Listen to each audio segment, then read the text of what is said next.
어제 오후 갑자기 들려온 소식이었죠. 추미애 법무부 장관이 서울 고검 기자실에 방문해서 갑자기 윤석열 검찰총장 직무 배제한다 이렇게 발표했습니다. 윤 총장은 가처분 신청 등으로 법으로 맞서겠다 이렇게 밝혔습니다. 자, 이 문제 관련해서 법조인 의견부터 들어보죠. 백성문 변호사 전화로 연결돼 있습니다. 안녕하십니까? 네, 안녕하세요. 네. 백성문입니다. 어제 이 소식 들으시고 어떠셨습니까? 깜짝 놀라지 않으셨습니까? 네, 저도 깜짝 놀랐습니다. 사실 검찰총장에 대한 법무부 장관의 징계 청구 그리고 직무배제 명령을 발동한 건 다 아시는 것처럼 헌정사상 처음이기 때문에 이게 과연 타당한가 타당하지 않은가에 대한 법조인들 사이에 갑론을박도 많이 있었고요. 그 사유에 대한 분석들도 각자 이제 의견을 내면서 진짜 이게 비교할 수 있는 대상이 없기 때문에 현재 지금 이 법무부 장관의 조치에 대한 평가가 굉장히 엇갈리고 있는 상황입니다. 네네.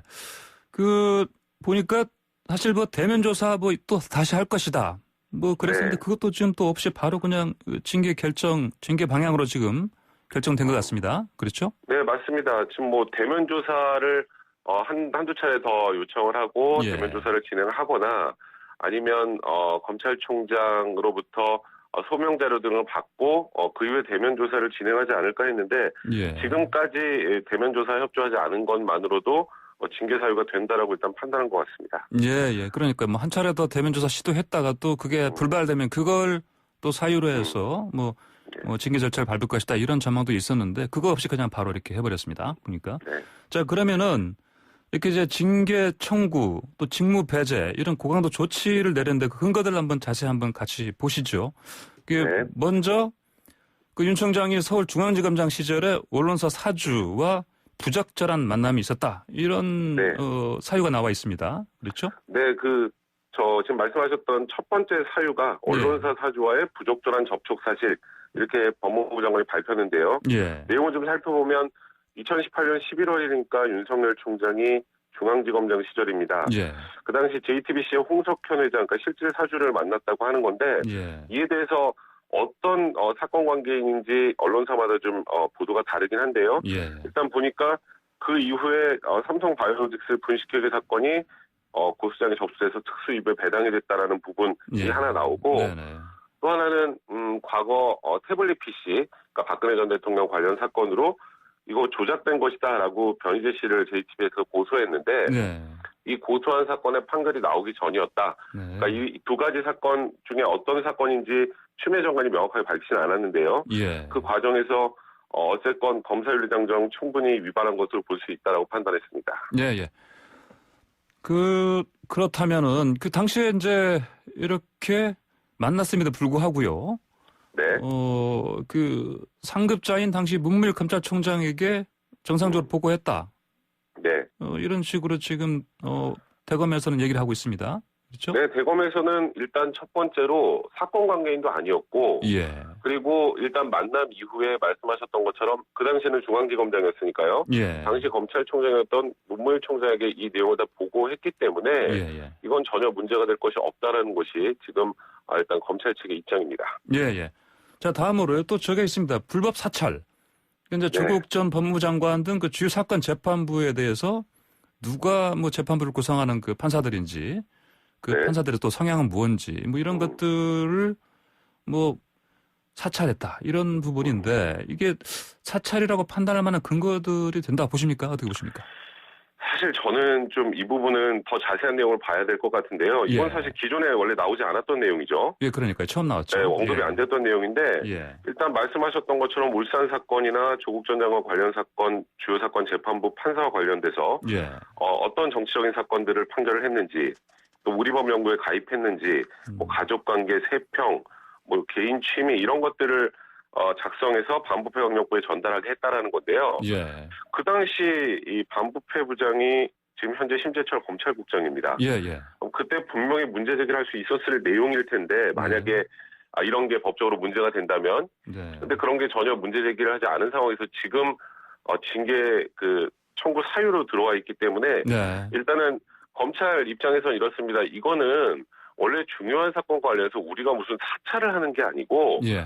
일단 재판부가 어떻게 판단할지 재판부 관련 성향도 좀 체크를 하고 이걸 공판부에 보내주는 것뿐이지 우리가 무슨 재판부에 불이익을 주거나 누군가에게 불이익을 주는 게 아니고 예. 이건 원래 진행돼 왔었던 것이다. 일단 검찰은 그렇게 주장하고 있는데요. 이에 대해서 법무부가 특정하게 다시 입장이 나온 상황은 아닙니다. 예, 그러니까요. 그리고 이게 정말 불법 사찰이라면요. 이를테면 뭐 네. 수사 관련해서 뭐 얻은 뭐 정보라든지 이런 것들을 뭐 이용해야만 불법이란 말을 붙일 수가 있다. 이를테면 단순하게 뭐 우리가 인터넷에서 그냥 뭐 단순 검색해 볼 수 있는 그렇죠. 그런 정보들을 종합 취합한 것들을 가지고 불법 사찰이다. 이렇게 말할 수 있겠냐. 또 이런 의견도 있습니다. 네, 지금 말씀하셨던 것처럼 이게 무슨 특별하게 예. 개인의 내밀한 영역을 조사하고 판단해서 어떻게 뭐 불법적인 예. 내용들을 해서 알아냈다 모르겠는데 지금 말씀하셨던 것처럼 예. 쉽게 말해서 인터넷만 띄우면 다 알 수 있는 내용들 네네. 그런 거 취합해서 공판부에 전달했기 때문에 네. 이건 전혀 문제가 없다라는 것도 네네. 역시 검찰 측의 주장입니다. 예. 네, 지금 황보선의 출발새 아침 백성문 변호사와 함께 추미애 법무부 장관의 윤석열 검찰총장 업무 배제 관련한 얘기 나누고 있습니다. 청취자 여러분들 의견 있으시면요. 저희 샵 0945번 우물정자 0945번 50원 유료 문자로 의견 주시면 됩니다. 잠깐만요. 그 4351번 청취자분께서 자 저만 이런 생각인가요? 정말 이래도 되는 건지요? 의혹만으로 직무정지가 타당한가요? 정치적 보복 같습니다. 이런 의견 주셨고요. 7605님께서는 불법 사찰이라니 분노합니다. 시민들이 촛불을 들었던 이유도 이런 사찰을 막겠다는 거 아니었습니까? 정권만 바뀌었지 정부기관은 여전하네요. 이런 의견들 나오고 있습니다. 자, 다음으로요. 백 변호사님, 네. 채널A 사건과 한명숙 전 총리 사건 관련해서 네. 측근을 비호하기 위해서 감찰과 수사를 방해하고 언론과 정부를 거래했다. 또 이런 부분도 나와 있습니다.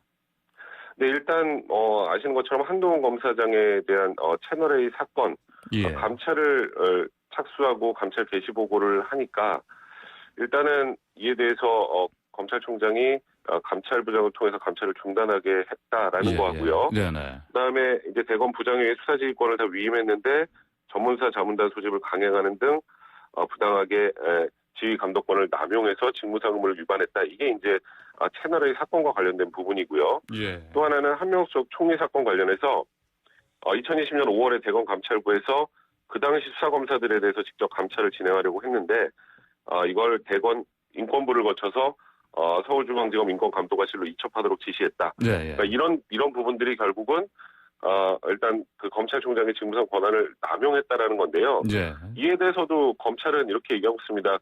사실 한동훈 검사장 채널A 사건 관련해서는 검찰총장의 배당 절차 없이 대검감찰부가 마음대로 사건을 맡을 수 자체가 없기 때문에 예. 이건 일단은 정확한 절차를 따른 것뿐이지 이게 무슨 징계 사유가 되기는 어렵다라는 입장이고요. 예. 또 한명숙 전 총리 사건 관련해서 아니 이거는 감찰을 해서 징계를 하려고 하는 건데 징계 시효 자체가 끝났고 예. 민원 내용 자체가 인권 침해를 주장해서 인권부에 배당한 것뿐이다. 오히려 감찰부가 민원 원본 넘기는 것을 거부해서 감찰부가 문제가 있었던 것이지 검찰총장의 문제는 없다라는 것이 검찰 측 입장입니다. 그 대검 측의 입장을 보면은 앞으로 법리적으로 다툴 여지들이 상당히 많이 지금 보입니다. 네, 지금 사실 제가 이렇게 쭉 설명을 해드리고 있습니다만 명확하게 이게 불법이다. 네. 이건 충분히 징계가 가능할 만한 사안이다라고 단언할 수 있는 내용들이 없어요. 그러다 보니까 대검 입장에서도 일단은 이 최근에 있었던 여러 가지 일련의 사태들을 고려할 때 어느 타이밍에 이렇게 징계를 할 것이 법무부의 결정만 한 것일 뿐이고 내용 자체가 부실하다는 게 뭐 검찰 측의 입장일 수밖에 없는 것 같습니다. 자, 그리고요.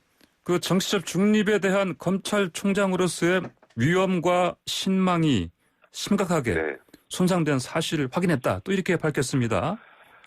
사실 이 국감에서 발언 때문 아니겠습니까? 이게 일테면 퇴임 후에 어떻게 해보겠다. 그런 생각을 발언을 한 것 때문에 그런 것 같은데 여기서 이제 사실은 또 이런 그 부분 관련해서 윤 총장이 사실 이를테면 어느 특정 진영이나 어떤 여야 쪽에 어떤 기울어진 그런 찬반 의견이라든지 이런 걸 얘기한 게 아니기 때문에 이것도 무리가 있지 않냐 이런 또 비판이 있습니다.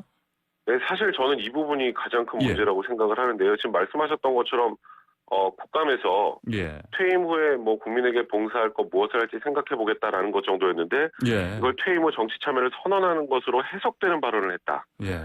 그 이후에 뭐 대권 후보 1위, 뭐 여권 유력 대선 후보 경합 등 여론조사 결과가 발표됐다. 근데 그런 걸 보고도 본인이 능동적 조치를 취하지 아니한 채 묵인 방조했다 이런 내용인데요. 예. 사실 윤석열 총장이 말씀하셨던 것처럼 특정 정치 세력과 결합을 했다라거나 예. 아니면 뭐 퇴임 후에 정치를 할 것이라는 걸 명확하게 했다거나 그리고 언론사에 뭐 본인이 들어가는 것 이 여론조사하는 거 적극적으로 참여하게 해달라고 했다거나 예, 이런 게 예. 아닌 상황에서 예. 지금 그 발언과 그 이후에 언론사에서 한 여론조사 결과만 가지고 정치적 중립성을 훼손했다라는 거 이 부분은 네네. 사실 논란의 여지가 좀 큰 부분이 아닌가 싶습니다. 예. 그 업무 직무 배제니까 윤 총장 당장 오늘부터 출근 못하는 거죠? 네, 맞습니다. 그런데 이제 직무 배제 명령에 대한 효력정지 가처분 같은 네. 법적 대응을 한다면 네네. 그러면 직무 배제 기간 중간에 가처분 결정이 나오게 되면 예. 만약에 예. 직무 배제 결정을 일단 멈춰둔다. 네. 라는 게 결과가 나오면 다시 직무에 복귀할 수도 있습니다. 지금 당장은 아니지만. 예. 그러니까 업무 배제 이거 이제 정지시키는 가처분 신청을 또 얼마나 빨리 할 것이냐, 또 이것도 얼마나 빨리 이게 또 뭐 결정 날 것이냐에 따라서 뭐 이것도 봐야 되겠습니다. 네, 맞습니다. 지금 그 부분은 일단은 뭐 효력정지 가처분 신청이 들어가서 인용되기 전까지는 당분간 직무가 배제될 수밖에 없는 그런 상황인 것 같습니다. 예. 자, 청와대에서 입장을 내긴 냈는데 문 대통령이 보고를 받고 뭐 별도의 언급은 없었다. 뭐 이렇게 지금 보도가 나오고 있습니다. 어떻게 봐야 되겠습니까? 네, 일단은 지금 말씀하셨던 것처럼 청와대에서 문재인 대통령 보고를 받았고 별다른 반응이 없었다라고 얘기가 나오고 있는데요. 사실 별다른 반응이 없었다라는 것이 추미애 장관의 이번 징계 결정에 대해서 최소한 잘못됐다, 부당했다라고 평가하진 않는다. 그러니까 추미애 장관에게 어찌 보면 힘을 실어준 상황이 아닌가 싶고요. 이거는 뭐 명확하게 입장에 나온 건 아니지만 그렇게 해석할 수밖에 없는 상황이라고 좀 보이는 그런 정황이 많습니다. 예. 자, 그리고 이제 최종 징계 결정 그 과정도 좀 궁금합니다. 이게 그러면 일단 법무부 장관이 뭐 징계위원회를 당연히 소집을 할 거 아니겠습니까?